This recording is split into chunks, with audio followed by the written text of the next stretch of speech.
Hello students, this is Shalini, and in previous video we have studied about digestion and then we have understood about respiration, and now in this video we will understand what is transportation in case of human being, कि कैसे वो जो हमने food digest किया है and जो oxygen हम inhale करते हैं वो कैसे हमारी थ्रू आउट बॉडी तक पहुंचती है.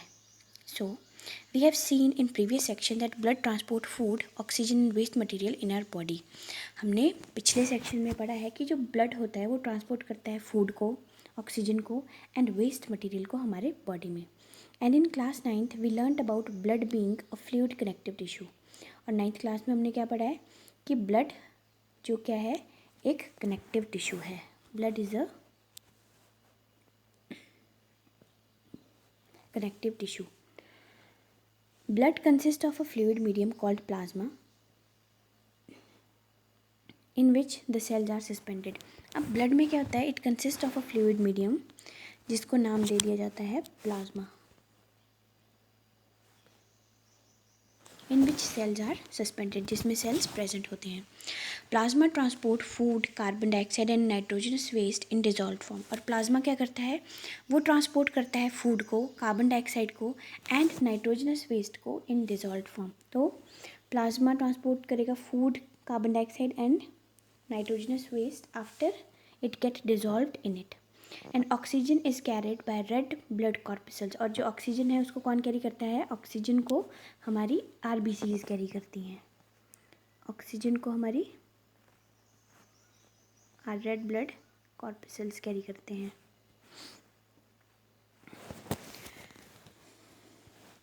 Many other substances like salt are also transported by the blood. We thus need a pumping organ to push blood around the body. तो हमें एक pumping organ की ज़रूरत होती है जो पुश करता है ब्लड को throughout the body, and a network of tube to reach all the tissues and system. और हमें एक नेटवर्क चाहिए होता है ट्यूब का जो हमारी बॉडी के हर एक टिश्यू तक पहुंचता है, and a system in a place to ensure that this network can be repaired if damage. और अगर यहाँ पर कोई डैमेज होता है तो वो उसको रिपेयर भी कर सके. Next is our pump the heart. अब यहाँ पर हार्ट के बारे में एक्सप्लेन किया गया है, तो let's read it. The heart is muscular organ which is being as our fist. Heart क्या होता है? एक मस्कुलर ऑर्गन है which is as big as our fist, जो कि हमारी जो मुट्ठी होती है उसके बराबर होता है. Because both oxygen and carbon dioxide have to be transported by the blood, the heart has different chamber to prevent oxygen-rich blood from mixing with blood containing carbon dioxide. अब जैसे कि हमने पढ़ा है कि ऑक्सीजन और कार्बन डाइऑक्साइड दोनों को ट्रांसपोर्ट करना पड़ता है ब्लड के थ्रू. तो जो हमारा हार्ट है उसमें डिफरेंट चैम्बर बने होते हैं जो प्रिवेंट करता है ऑक्सीजन रिच ब्लड को carbon dioxide containing rich blood से सेपरेट करता है. The carbon dioxide rich blood has to reach the lungs for carbon dioxide to removed. अब वो ब्लड जिसमें कार्बन डाइऑक्साइड प्रेजेंट है वो हमें लंग्स तक पहुंचानी है ताकि वहाँ पर वो ऑक्सीजनेट हो सके. Oxygenate and the lungs has to brought back to the heart. और उसके बाद this oxygen rich blood is then pumped to rest of the body. और उसके बाद जो ऑक्सीजन रिच ब्लड है वो throughout the body pump हो सके.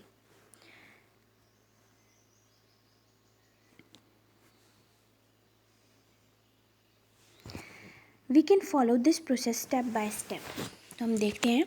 Oxygen rich blood from the lungs come to thin walled upper chamber of the heart on left, जो कि लेफ्ट एट्रियम होता है. होता क्या है कि जो ऑक्सीजन रिच ब्लड होता है वो लंग्स से आता है और हमारे हार्ट के लेफ्ट चैम्बर में लेफ्ट एट्रियम के पास पहुंचता है.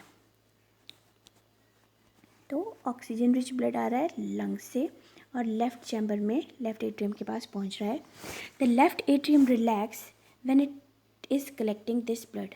लेफ्ट एट्रियम रिलैक्स होता है जब वो ब्लड को कलेक्ट कर रहा होता है और उसके बाद वो कॉन्ट्रैक्ट करेगा. Then it contract while the next chamber the left ventricle relax. और जब एट्रियम कॉन्ट्रैक्ट करता है तो जो वेंट्रिकल होगा, लेफ्ट वेंट्रिकल, वो हमारा क्या होगा? रिलैक्स होगा, so that blood is transfer to it. तो हमारे एट्रियम से ब्लड लेफ्ट वेंट्रिकल में चला जाएगा. Left atrium to left ventricle, The when the muscular left ventricle contract in its turn, the blood is pumped out to the body. और जब हमारा ये वेंट्रिकल कॉन्ट्रैक्ट करेगा तो ब्लड कहाँ को पहुँचेगा, वो बॉडी तक पहुँचेगा. एंड हमने अभी देखा है कि ये किस ब्लड की बात हो रही है, ऑक्सीजन रिच ब्लड की. अब नेक्स्ट हम रीड करते हैं. Deoxygenated blood comes from the body to upper chamber on right atrium. As it relax as the right atrium contract, the corresponding lower chamber ventricle dilate. वो क्या होता है, relax हो जाएगा. And this transfer blood to right ventricle, और उसके बाद वो ब्लड राइट वेंट्रिकल में ऐड हो जाएगा, which in turn pumps it to lungs for oxygenation. तो वो कहाँ तक पहुँचाएगा, उसको लंग्स तक ले जाएगा. किसके लिए, फॉर ऑक्सीजनेशन.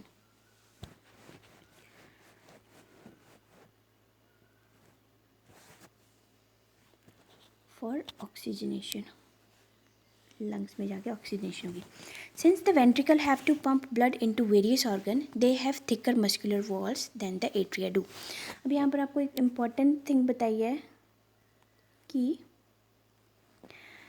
जो हमारे वेंट्रिकल्स हैं, they have to pump blood into various organ. उनको वेरियस ऑर्गन तक पहुँचाना होता है, इसलिए they have thicker muscular walls.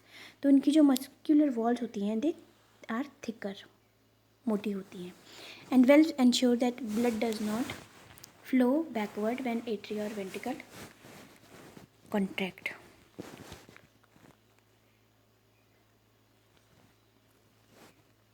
तो यहाँ पर हम हार्ट का डायग्राम देख लेते हैं.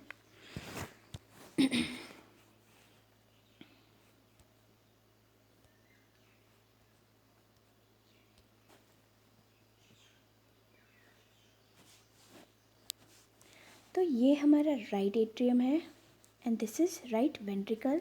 This is left atrium and left ventricle. अब हमने पढ़ा क्या है कि जो हमारा राइट एट्रियम है, यहाँ पर ऑक्सीजनेटेड ब्लड आता है. ऑक्सीजन रिच ब्लड एट्रियम तक पहुँचता है, उसके बाद राइट वेंट्रिकल तक, और राइट वेंट्रिकल से वो कहाँ तक पहुँचता है, हमारी बॉडी तक. और लेफ़्ट एट्रियम में हमारा कौन सा ब्लड आता है, लेफ़्ट एट्रियम में हमारा डीऑक्सीजनेटेड ब्लड आता है, और वो लेफ़्ट वेंट्रिकल तक जाता है, और लेफ़्ट वेंट्रिकल से वो हमारे लंग्स तक जाता है, ताकि वहाँ पर वो ऑक्सीजनेट हो सके.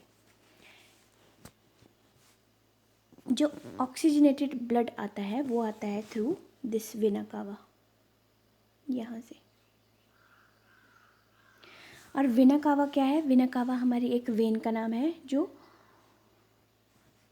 उसमें एक्सेप्शनली ये बात है कि जो ये एक वेन ऐसी है जो ऑक्सीजन रिच ब्लड कैरी करती है. ठीक है.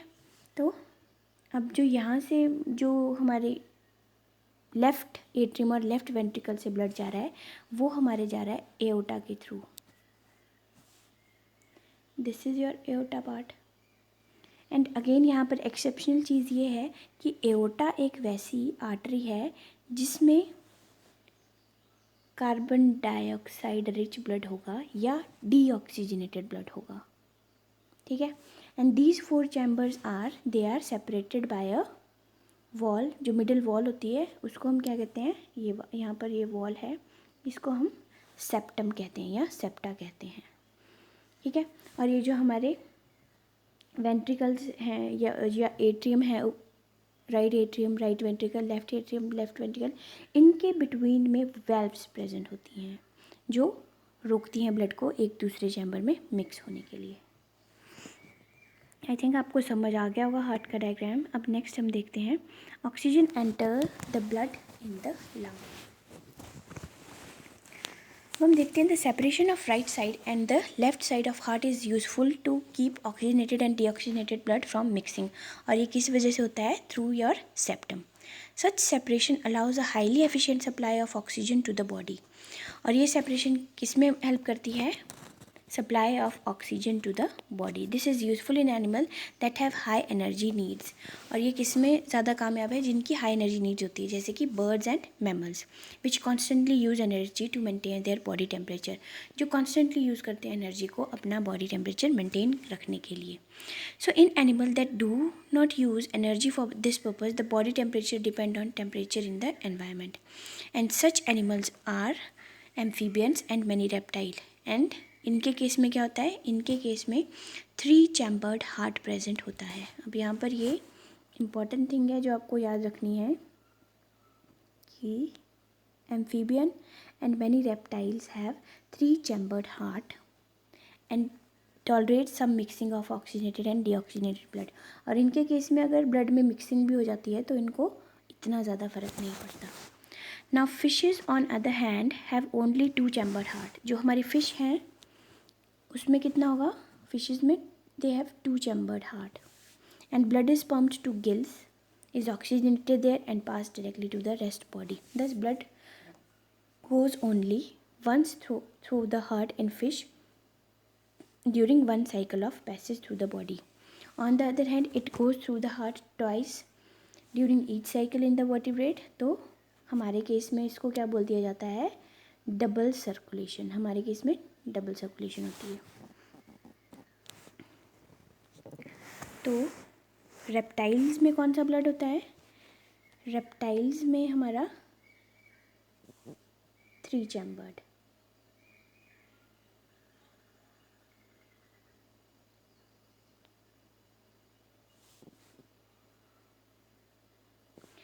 और जो हमारी फिशेस होती हैं, फिश में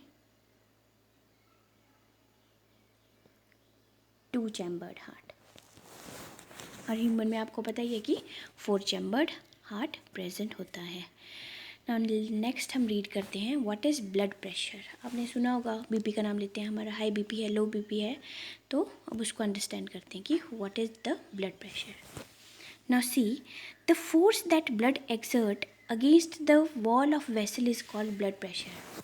अब जब ब्लड मूव करता है तो वो क्या करता है? फोर्स एक्सर्ट करता है वॉल्स ऑफ वेसल और उसको ब्लड प्रेशर कहते हैं. अब कौन सी वेसल की बात हो रही है यहाँ पर? ब्लड वेसल्स हैं जो हमारी, जो वेन्स और आर्टरीज हैं उनकी बात हो रही है. This pressure is much greater in arteries than in when.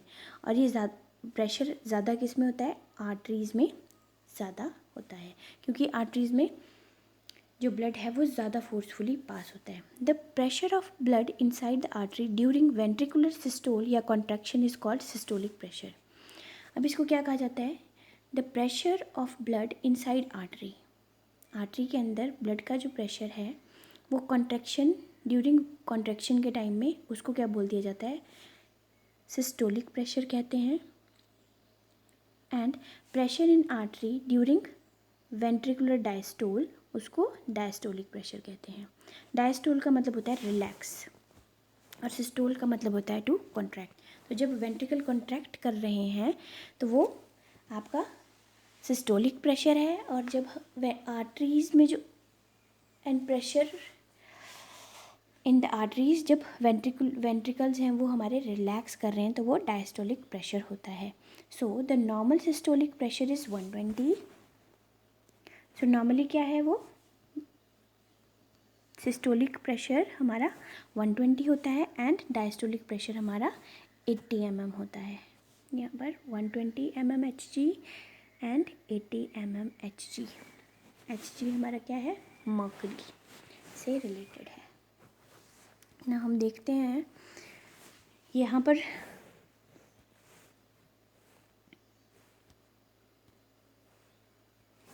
Blood pressure 120/80, 120 systolic and 80 diastolic. अब उसको मेजर करना है तो हम कैसे करेंगे? हमारे पास जो इंस्ट्रूमेंट होता है टू मेजर ब्लड प्रेशर, उसका नाम क्या होता है? स्फिग्मोमैनोमीटर. और ये हमारा स्फिग्मोमैनोमीटर है ये.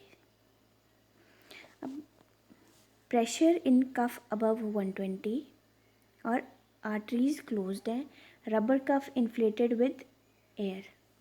जब हम उसको जो कफ है उसको आर्म के अराउंड रोल कर देते हैं और हम क्या करेंगे? इन्फ्लेट करेंगे एयर को. तो उस टाइम हमारी जो आर्टरीज हो जाती हैं वो यहाँ पर देखो बेंट हो चुकी हैं। बेंट मीन्स प्रेस हो चुकी हैं आर्टरीज यहाँ पर, तो उस वजह से क्या हो रहा है, हमारा 120 से अबव चला गया। Now pressure in cuff below 120, अब यहाँ पर प्रेशर कफ में 120 से नीचे है। And sound audible in stethoscope, और साउंड ऑडिबल किससे होती है, through this stethoscope. Next pressure in cuff below 80 यहाँ पर, और यहाँ पर sound stops.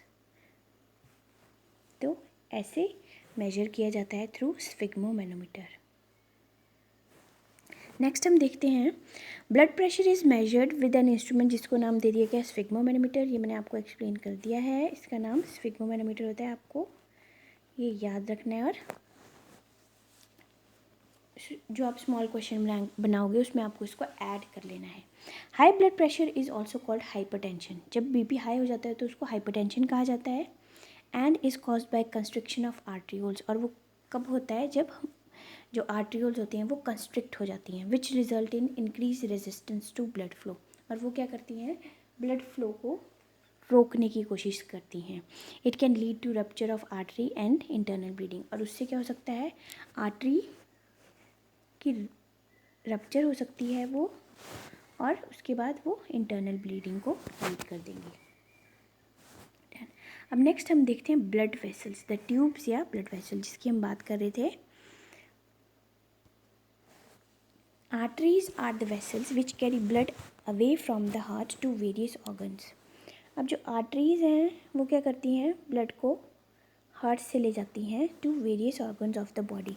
Since the blood emerges from the heart under high pressure, the arteries have thick and elastic wall. अब जैसे कि ब्लड एमर्ज करता है फ्रॉम हार्ट से, हायर प्रेशर पे वो चलता है, तो आर्टरीज की क्या होती हैं, थिक वॉल्स होती हैं, थिक एंड इलास्टिक वॉल। तो ये चीज़ आपको याद में रखनी है। They do not need thick wall, sorry. Now next हम वेन की बात करते हैं। Vein collect the blood from different organ and bring its to the heart, and they do not need thick wall because blood is no longer under pressure, क्योंकि इस यहाँ पर जो ब्लड है वो किसी प्रेशर के कंट्रोल में नहीं है। Instead they have valves that ensure that blood flows in one direction. तो यहाँ पर सिर्फ वेल्व्स होती हैं जो ब्लड को बताती हैं कि उसको एक डायरेक्शन में मूव करना है। Now on reaching an organ or tissue, the artery divide into smaller and smaller vessels जिनको to bring blood in contact with all individual cell. The smallest vessels have wall which are one cell thick and these are called capillaries, और इनका नाम दे दिया जाता है capillaries. And exchange of material between the blood and surrounding cell take place across this thin wall. The capillary then join together to form vein, और capillaries जुड़कर क्या बनाती हैं, veins को form करती हैं, that convey the blood from one organ to another. Next हम देखते हैं platelets.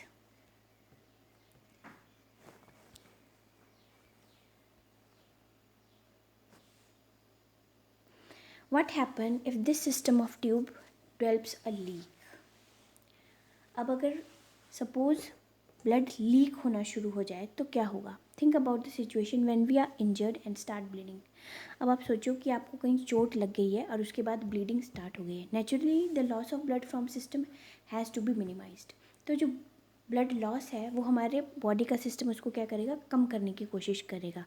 In addition leakage would lead to loss of pressure which would reduce the efficiency of pumping system. So to avoid this, blood के पास क्या present होते हैं, blood के पास हमारे प्लेटलेट्स होते हैं जो सर्कुलेट करते हैं around the body and plug these leaks by helping the clot to clot the blood at these points of injury. तो प्लेटलेट्स का क्या काम होता है, वो ब्लड को रोकते हैं लूज़ होने से, ठीक है, वहाँ पर वो क्लॉट फॉर्म कर देते हैं। तो बेसिकली हमारे ब्लड में क्या क्या प्रेजेंट होता है मैं आपको यहाँ पर एक्सप्लेन कर देती हूँ। जो हमारा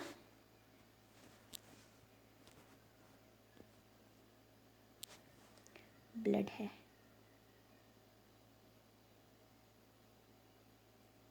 ब्लड हमारा किससे बना होता है?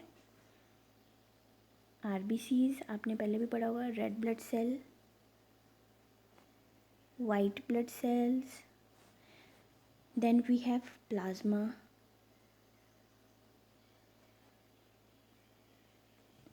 एंड उसके बाद क्या होती हैं? उसके बाद हमारी प्लेटलेट्स होती हैं। ठीक है, तो ये सारी चीज़ें प्रेजेंट होती हैं, blood, RBC, WBC, plasma and platelets. ठीक है जी।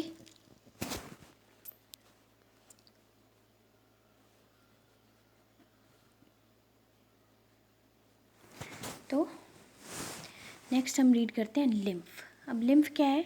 There is another type of fluid which also involve in transportation. अब एक और फ्लूइड होता है जो ट्रांसपोर्टेशन में मदद करता है, एंड उसको क्या नाम दे दिया जाता है? उसको नाम दे दिया जाता है लिम्फ का, और टिश्यू फ्लूइड, और उसको क्या कहते हैं? टिश्यू फ्लूइड, जो हमारा टिश्यूज़ में फ्लूइड प्रेजेंट है।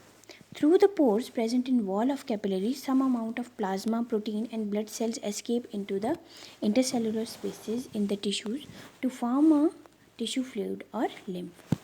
अब क्या करते हैं? जो पोर्स प्रेजेंट होते हैं हमारी वॉल ऑफ कैपिलरीज में, वो क्या करती हैं? कुछ amount of plasma, protein and blood cell escape करते हैं वहाँ से इंटरसेलुलर स्पेसेस को, और वहाँ पर वो क्या फॉर्म करते हैं? टिश्यू फ्लूइड, और उसको नाम दे दिया जाता है lymph. It is similar to plasma of blood, और ये किससे सिमिलर है? जैसे कि ब्लड में प्लाज्मा होता है, but colourless and contains less protein. But ये क्या होता है? कलरलेस होता है और इसमें कम प्रोटीन्स होते हैं। Lymph drains into lymphatic capillaries from intercellular spaces. अब लिम्फ क्या करती है? वो ड्रेन करती है लिम्फेटिक कैपिलरीज में फ्रॉम इंटरसेलुलर स्पेसेस, जो ज्वाइन करती हैं to form lymph vessels at, और वो फाइनली ओपन होती है लार्जर वेन्स में। तो lymph carries digested and absorbed fat from intestine and drain excess fluid from extra cellular spaces back to the blood. अब लिम्फ का जो काम है वो यहाँ पर आपको एक्सप्लेन कर दिया है। लिम्फ क्या कैरी करता है? जो डाइजेस्टेड और अब्जॉर्ब्ड फैट होता है इंटेस्टाइन से, उसको ले जाता है और ड्रेन करता है जो एक्सेस फ्लूइड होता है from extra cellular spaces blood में वापस। तो ये हमारा लिम्फ का काम है। नेक्स्ट हम रीड करते हैं transportation in case of plants. We have discussed earlier how plants take in simple compound such as carbon dioxide and photosynthesize energy stored in chlorophyll containing organ name leaf. अब हमने पहले ही देखा है कि जो प्लांट्स हैं वो सिंपल कंपाउंड से, जैसे कार्बन डाइऑक्साइड है, लाइट एनर्जी है और केमिकल एनर्जी है, क्लोरोफिल है, उससे फोटोसिंथेसिस के थ्रू क्या करते हैं? अपना फूड बनाते हैं, और बनाते कहाँ पर है? लीव्स में। The other kind of raw material needed for building plant bodies will also have to be taken up separately, और सारा रॉ मटेरियल वो सेपरेटली लेना पड़ता है। For plant the soil is nearest and richest source of raw material like nitrogen, phosphorus and other mineral. तो plant के लिए जो सबसे ईजीएस्ट सोर्स है वो क्या है? सॉइल है, जिसने उसको क्या प्रोवाइड करना है? Nitrogen, phosphorus and other minerals. The absorption of these substances therefore occur through a part in contact with the soil namely roots. और यहाँ पर अब्जॉर्प्शन किसके थ्रू होती है? जड़ों से, रूट्स के थ्रू। If the distance between soil containing organ and chlorophyll containing organ is small, energy and raw material can easily be diffuse to all part of the plant. अब अगर डिस्टेंस कम है, मतलब सॉइल कंटेनिंग ऑर्गन और जहाँ पर chlorophyll present होती है उनके बीच में डिस्टेंस कम है, तो वो easily raw material pass on हो सकते हैं। बट केस है अगर if these distance become large, अब ये डिस्टेंस अगर ज़्यादा बढ़ गया, जैसे कि जो हमारे लार्ज ट्रीज़ होते हैं, जो लंबे प्लांट्स होते हैं, उनके केस में क्या होगा? Diffusion process is not sufficient. अब यहाँ पर डिफ्यूजन का प्रोसेस है वो अकेला काम नहीं कर सकता। To provide raw material in leaves and energy in roots, a proper system of transportation is essential. तो यहाँ पर हमें proper system of transportation की ज़रूरत पड़ती है। तो energy need differ between different body design. Plant do not move and plant bodies have a large proportion of dead cell in many tissues. अब हमें पता है कि plant move नहीं करते हैं और plant की body में बहुत सारे dead cells होते हैं। As a result plants have low energy need. तो उस वजह से जो हमारे प्लांट्स हैं उनकी क्या होती है, लो एनर्जी नीड होती है, उनको ज़्यादा एनर्जी की ज़रूरत नहीं होती, and can use relatively slow transport system, और उनके केस में स्लो ट्रांसपोर्ट सिस्टम भी चल पड़ेगा। The distance over which transport system have to operate however can be very large in plants such as very tall trees. Now plant transport system will move energy stored from leaves and raw material from the roots. These two pathways are constructed as independently organized conducting tubes. अब जो plant transport system है वो क्या करेगा, move करेगा energy जो कि leave में स्टोर्ड है, एंड रॉ मटेरियल कहाँ से लेगा, जो कि रूट से आएगा। और ये दोनों पाथवे क्या करते हैं, आपस में इंडिपेंडेंटली काम करते हैं through a conducting tubes. One, the xylem moves water and mineral obtain from the soil, और दूसरा हमारा फ्लोएम है। फ्लोएम ट्रांसपोर्ट करता है प्रोडक्ट को of photosynthesis from leaves where they are synthesize to other part of plant. तो यहाँ पर क्या चीज़ें हैं दो, एक हमारा जाइलम आ गया, XYLEM xylem, and other one is your phloem, PHLOEM।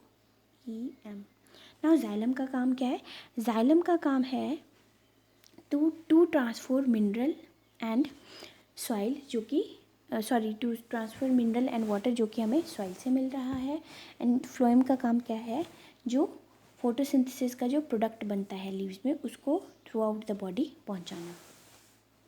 तो फर्स्ट हम देखते हैं transport of water. Now, in xylem tissue, vessels and tracheids of root, stem and leaves are interconnected to form a continuous system of water conducting channel reaching all the parts of plant. अब xylem tissue क्या करते हैं, इसके कुछ parts होते हैं, xylem tissue, vessels, tracheids of root, stem and leaves are interconnected, ये आपस में interconnected होते हैं और ये क्या form करते हैं, continuous system of water conducting channels जो रीच करते हैं all part of plant. At the root, cells in contact with the soil actively take up ion. अब होता क्या है, रूट में जो सेल, प्लांट सेल होते हैं रूट के साथ, वो एक्टिवली लेते हैं आयन्स को। This create difference in concentration of these ion between root and soil, और वो क्या करते हैं, कंसनट्रेशन का डिफरेंस क्रिएट कर देते हैं रूट्स, जड़ों के बीच में और सॉइल के बीच में। Water therefore moves into the root from soil, और वैसे ही क्या करता है, जो वाटर है वो जड़ों से सॉइल से जड़ों की तरफ मूव लगता है। This means that there is study movement of water into root xylem, तो वो रूट जाइलम तक पहुंचता है, creating a column of water that is steadily pushed upwards. However this pressure by itself is unlikely to be enough to move water over heights that we commonly see in plants। But ये कह रहे हैं कि ये pressure भी sufficient नहीं है जो टॉलर प्लांट्स हैं वहाँ तक वाटर और मिनरल पहुँचाने के लिए। So plant use another strategy to move water in xylem upward to highest point of plant body, तो उसके लिए वो अलग स्ट्रैटेजी को फॉलो करते हैं। सो provided that plant has adequate supply of water, the water which is lost during stomata is replaced by water from xylem vessel in leaf. In fact, the evaporation of water molecule from the cells of leaf create a suction pool। अब क्या होता है, हमने देखा है कि evaporation होता है, इवेपोरेशन या आपने ट्रांसपिरेशन सुना होगा, loss of water from the surface of leaves. अब वो क्या करता है, एक सक्शन पंप बनाता है जो लगातार पानी को खींचता रहता है जड़ों से। The loss of water in form of vapour from the aerial part of plant, उसको क्या कह दिया जाता है, ये जो मैंने आपको अभी एक्सप्लेन किया उसको हम क्या कहते हैं, ट्रांसपीरेशन कहते हैं। दस, transpiration help in absorption and upward movement of water, यानी कि ट्रांसपीरेशन मदद करती है पानी को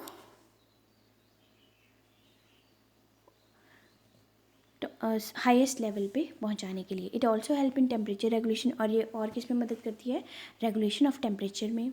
the effect of root pressure in transport of water is more important at night. अब जो ये रूट प्रेशर का जो इफेक्ट है ट्रांसफर ऑफ वाटर, ये ज़्यादा इम्पॉर्टेंट नाइट के टाइम में है, क्योंकि during the day when stomata are open transpiration pull become major driving force. और जब ट्रांसपीरेशन होती है तो ये दिन के समय में होती है, क्योंकि ह्यूमिडिटी में ये होगा, जब टेम्परेचर ज़्यादा होगा तभी हमारा लॉस होगा वाटर का। तो दिन के टाइम में तो ये हमारे पास ड्राइविंग फोर्स का काम करती है ट्रांसपीरेशन। नाउ नेक्स्ट हम देखते हैं, अब यहाँ पर देखो आपको एक्सप्लेन किया गया है इसमें कि ट्रांसपीरेशन कैसे, ये वाटर वेपर की फॉर्म में निकल जा रहा है और यहाँ से सॉइल से पानी लगातार पेड़ पर जा रहा है, और जो इवेपोरेशन हो रही है या ट्रांसपीरेशन हो रही है वो लगातार एक सक्शन पंप बनाते हैं। जैसे कि हम अगर जूस पी रहे हैं, स्ट्रॉ से हम उसको सक कर रहे हैं, उसी तरह ट्रांसपीरेशन करती है, सक्शन पंप बनाती है। अब इसके बारे में आप ज़्यादा नेक्स्ट क्लास में 11th में देखोगे। नेक्स्ट हम देखते हैं transport of food and other substances. So far we have discussed transportation of water. अभी तक हमने पढ़ा वाटर और मिनरल कैसे प्लांट्स में ट्रांसफ़र होते हैं। अब हम देखेंगे कि प्रोडक्ट ऑफ मेटाबॉलिक प्रोसेस, जो प्रोडक्ट बनता है पर्टिकुलरली जो फोटोसिंथेसिस से बनता है, वो बनता कहाँ पर है वो, और वो दूसरे पार्ट तक कैसे पहुँचता है।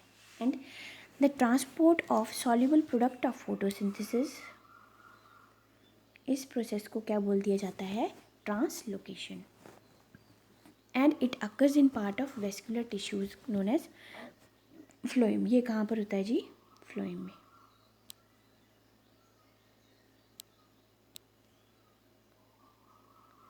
Beside the product of photosynthesis, the phloem transport amino acid and other substances. These substances are especially delivered to the storage organ of root, fruit and seed and to growing organ. The translocation of food and the other substances take place in the sieve tube with the help of adjacent companion cell. यहाँ पर जो काम करते हैं translocation में वो क्या है, हमारी सीव ट्यूब्स हैं और कंपेनियन सेल्स हैं, जो both upward and downward direction में पहुंच जाते हैं। Unlike transport in xylem which can be largely explain by simple physical forces, translocation in phloem is achieved by utilizing energy.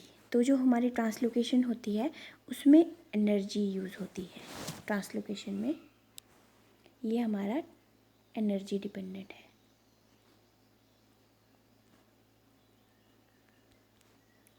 Translocation में energy लगती है। Material like sucrose is transferred into phloem tissue using energy of ATP की मदद से। This increase the osmotic pressure of tissues causing water to move into it. तो वो क्या करता है, ऑस्मोटिक प्रेशर को इंक्रीज करता है, जिसकी वजह से वाटर मूव करता है उसमें। This pressure move the material in phloem to tissue which have less pressure. तो ये क्या किस में मदद करता है, मूव करता है मटीरियल को in phloem to the tissue which have less pressure and this allows the phloem to move material according to plant need। और ये मदद करता है फ्लोएम को प्लांट की नीड के अकॉर्डिंग फूड पहुंचाने के लिए। For example in the spring sugar stored in root और stem tissue would be transported to buds. अब जैसे कि जब स्प्रिंग सीजन आता है तो जो शुगर स्टोर होती है जड़ों में या स्टेम में, वो कहाँ तक पहुँचती है, जो नए बड्स होते हैं जिनको एनर्जी चाहिए होती है ग्रो करने के लिए। इस तरह जो फूड है वो प्लांट्स में मूव करता है। सो नेक्स्ट टॉपिक हमारा रहेगा एक्सक्रीशन, जो कि हम नेक्स्ट वीडियो में देखेंगे। Thank you.